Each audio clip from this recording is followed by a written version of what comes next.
최근 개인정보 유출과 천문학적인 미국 로비 자금으로 논란의 중심에 선 기업 쿠팡. 그런데 이 기업의 이사회 명단에는 조만간 전 세계 모든 돈의 가치를 결정할지도 모르는 인물이 숨어 있습니다.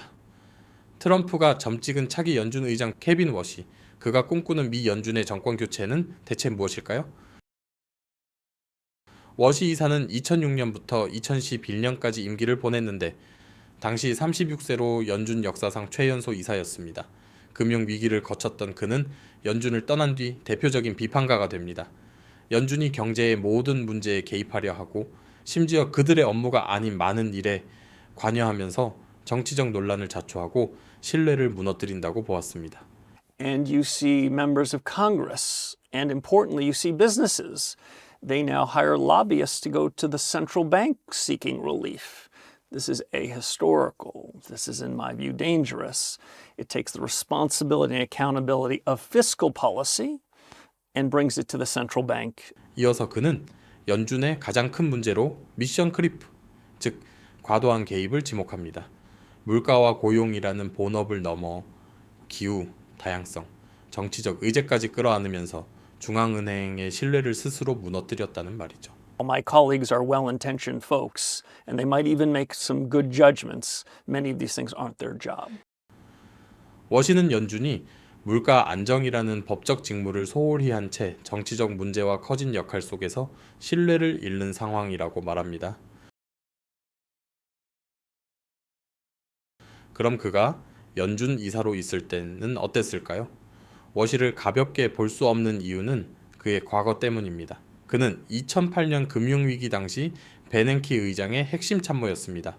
2008년 3월 워시는 투자은행 모델은 이미 끝났다고 경고하며 월가의 구조적 취약성을 지적했습니다. 훗날 베냉키는 워시가 금융 시스템이 심각하게 자본 부족 상태라는 점을 가장 먼저 경고했다고 회고하기도 했죠. 다만 그의 판단이 항상 맞았던 건 아닙니다. 위기 한복판에서도 그는 인플레이션 위험을 반복적으로 경고했지만 결과적으로 그 인플레이션은 나타나지 않았습니다. 이 때문에 많은 경제학자들은 워시가 당시 디플레이션 위험을 과소평가했다고 비판합니다.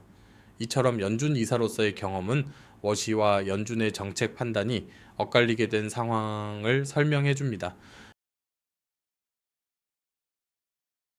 워시 이사는 구제금융과 글로벌 양적 완화를 실시했던 시기에 연준 이사였습니다. 2010년 실업률이 10%에 가까웠고 물가는 1% 수준이었을 때도 워시는 2차 양적 완화에 공개적으로 반대합니다. 그는 중앙은행이 계속 돈을 풀면 자금이 생산적인 곳이 아니라 투기와 비효율로 흘러간다고 봤기 때문입니다. 그리고 정부가 해야 할 구조 개혁을 연준이 대신 떠안게 된다고 비판합니다. 결국 그는 2011년 연준의 정책 방향에 동의하지 않는다며 사임하게 되고 이때부터 워시는 연준 내부자가 아니라 연준 개혁가의 위치로 이동합니다.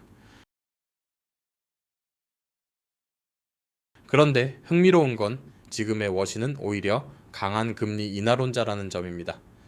워시가 금리를 내려야 한다고 말하는 방식은 단순한 경기 부양 논리가 아닙니다. 그는 지금의 연준이 금리를 못 내리는 상태 자체가 이미 실패의 신호라고 봅니다. When the central bank doesn't have credibility, 금리 인하를 주저하는 그 태도 자체가 연준의 신뢰에 흠집을 내고 있다는 겁니다. called the Fed cut interest rates 100 basis points, 50 basis points before the election, 50 basis points after. Inflation was 50% higher then than it is now. And what did the bond market do when they cut rates? Long rates went up 75 basis points. That's a credibility crisis. So 연준은 금리를 총 100bp 인하했습니다. 구체적으로 선거 전에 50bp, 선거 후에 50bp를 내렸죠. 당시 인플레이션은 지금보다 50%나 더 높았습니다. 그런데 연준이 금리를 내렸을 때 채권 시장은 어떻게 반응했습니까? 장기 금리가 오히려 75bp나 급등했습니다. 이것이 바로 신뢰의 위기라 말하며 신뢰의 부족은 시장이 아니라 지금 연준을 이끄는 사람들에게 있다는 주장입니다. 여기서 워시는 한 발 더 나아가는데 그는 단순히 금리를 내려라가 아니라 정책 체계 자체를 바꾸자고 말합니다. 그의 표현을 그대로 쓰면 Listen, this isn't the first time you've heard me in the last decade say we need regime change at the Fed. 연준의 정책 운영 방식에 정권 교체급 변화가 필요하다는 겁니다. 금리를 내리는 건 단순한 경기 부양이 아니라 연준의 정책 균형을 다시 맞추는 첫 단계라는 논리죠. 이 지점에서 워시는 파월의 신중함을 책임 회피로 트럼프의 공개 압박을 정책 전환의 계기로 해석합니다. 그래서 그가 대통령이 연준을 공개적으로 밀어붙이는 건 틀리지 않다고 말했을 때 시장이 술렁이기도 했죠. 케빈 워시는 이렇게 요약할 수 있습니다. 연준이 만든 공포와 낡은 가이드라인을 더 이상 믿지 말고 기술과 성장 환경에 맞춰 통화정책의 기준을 다시 세우자고 말하는 사람입니다. 그가 연준 의장이 된다면 시장은 단순히 금리를 몇 번 내릴지를 넘어 연준의 역할 자체가 바뀌는 순간을 보게 될지도 모릅니다.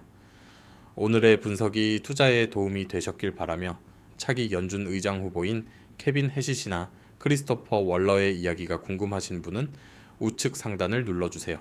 지금까지 리스크웨더였습니다. 시청해주신 여러분 감사합니다.